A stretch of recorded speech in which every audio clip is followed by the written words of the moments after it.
महोदय, प्रदेश ने विद्युत की आपूर्ति क्या स्थिति थी, ये किसी से छुपा हुआ नहीं है। 2017 के पहले और 2017 के बाद विद्युत की आपूर्ति पहले जिला मुख्यालयों पे, और वह भी वीआईपी डिस्ट्रिक्ट हुआ करते थे, यानी डिस्ट्रिक्ट भी वीआईपी हुआ करते थे। उन जिलों में बिजली मिलती थी, शेष जिले उससे वंचित रहते थे। आज उत्तर प्रदेश के अंदर सभी जनपदों में एक समान विद्युत की आपूर्ति की जा रही है, और इसमें जिला मुख्यालयों पे 23 से 24 घंटे, तहसील मुख्यालयों पे 20 से 22 घंटे, और ग्रामीण क्षेत्र में 16 से 18-19 घंटे की विद्युत की आपूर्ति अप्रैल 2017 से सरकार लगातार कर रही है। मजरों की विद्युतीकरण की कार्रवाई 1,21,000 से अधिक मजरों को विद्युतीकरण से युक्त किया गया, इस दौरान किया गया। प्रदेश के अंदर 33/11 के केवीए के 1528 सब स्टेशन की स्थापना भी की गई। प्रदेश के अंदर 1,58,00,000 घरों को फ्री में विद्युत के कनेक्शन भी उपलब्ध करवाने के कार्य किए गए, और 3,99,800 से अधिक किसानों को निजी नलकूप के कनेक्शन भी दिए गए। ग्रामीण क्षेत्र में भी और अन्य तमाम प्रकार के वो थे। इसी से अनुमान लगा सकते हैं 15-16 में जो इनका पीक आवर होता था पावर का, पीक डिमांड जो होती थी समाजवादी पार्टी की सरकार के समय, वह 12,300 मेगावाट की होती थी, और 2023 में जब हम लोग हैं, आज पीक में डिमांड है 28,284 मेगावाट। यानी ये दिखाती है कि पिछली सरकार के पास विकास का कोई अपना एजेंडा नहीं था, व्यक्तिगत एजेंडा था। व्यक्तिगत एजेंडा परिवार का एजेंडा था।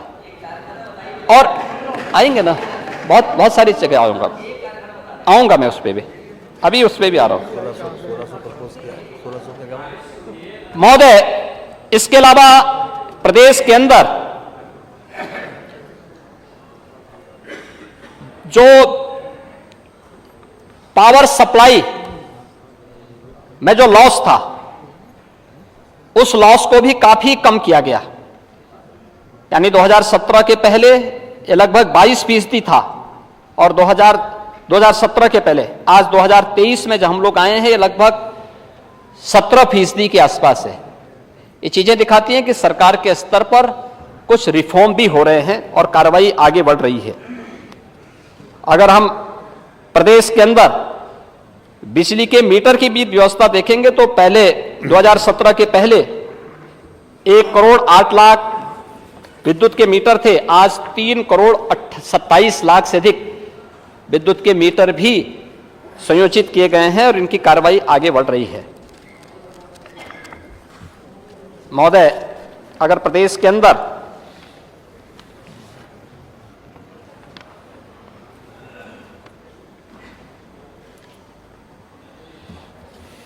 हम लोग प्रदेश के अंदर इस कार्रवाई को आगे देखेंगे तो विद्युत उत्पादन के क्षेत्र में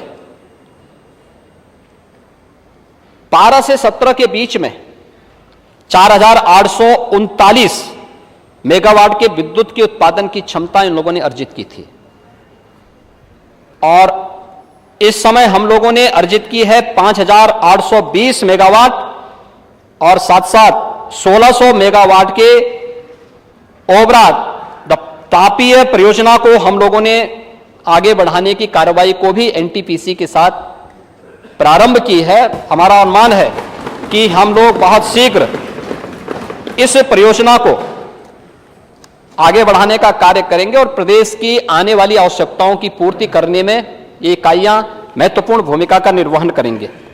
महान किसान नेता और भारत के पूर्व प्रधानमंत्री चौधरी चरण सिंह जी ने कहा था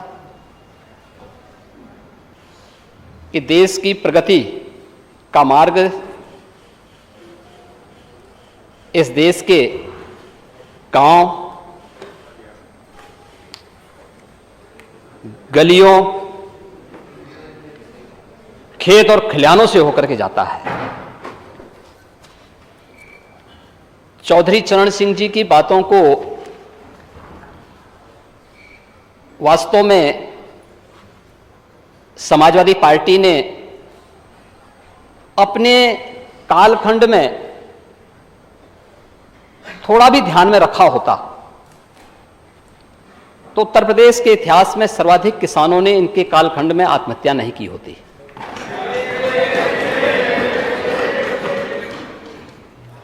और मुझे चौधरी चरण सिंह जी की बातों के साथ ही महान साहित्यकार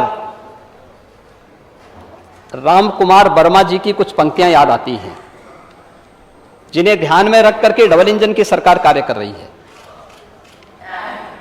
और वह देश के अन्नदाता किसानों के लिए समर्पित पंक्तियां थी कि हे ग्राम देवता नमस्कार, हे ग्राम देवता नमस्कार, सोने चांदी से नहीं किंतु तुमने मिट्टी से किया प्यार, हे ग्राम देवता नमस्कार। ये उसी किसान के लिए है, क्योंकि सोना चांदी से प्यार करने वाले लोग अन्नदाता किसान के महत्व को नहीं समझेंगे, उसके महत्व को समझ नहीं पाएंगे, उसकी पीड़ा को भी नहीं समझ पाएंगे। और इसीलिए जब बाढ़ और सूखा जैसे मुद्दे पर चर्चा की बात आई तो उस मुद्दे को लगातार विषयांतर करने का प्रयास हुआ। अगर भारत की खेती की बात होती है तो नेता विरोधी दल उसके साथ बाड़ी शब्द भी जुड़ता है, पशुपालन भी उसका पार्ट है। और जिस सांड की आप बात कर रहे हैं ना, ये सांड भी उसी का हिस्सा है।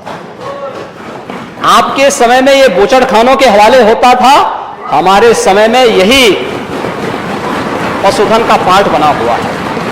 महान किसान नेता और भारत के पूर्व प्रधानमंत्री चौधरी चरण सिंह जी ने कहा था कि देश की प्रगति का मार्ग इस देश के गांव, गलियों, खेत और खलिहानों से होकर के जाता है। चौधरी चरण सिंह जी की बातों को वास्तव में समाजवादी पार्टी ने अपने कालखंड में थोड़ा भी ध्यान में रखा होता तो उत्तर प्रदेश के इतिहास में सर्वाधिक किसानों ने इनके कालखंड में आत्महत्या नहीं की होती।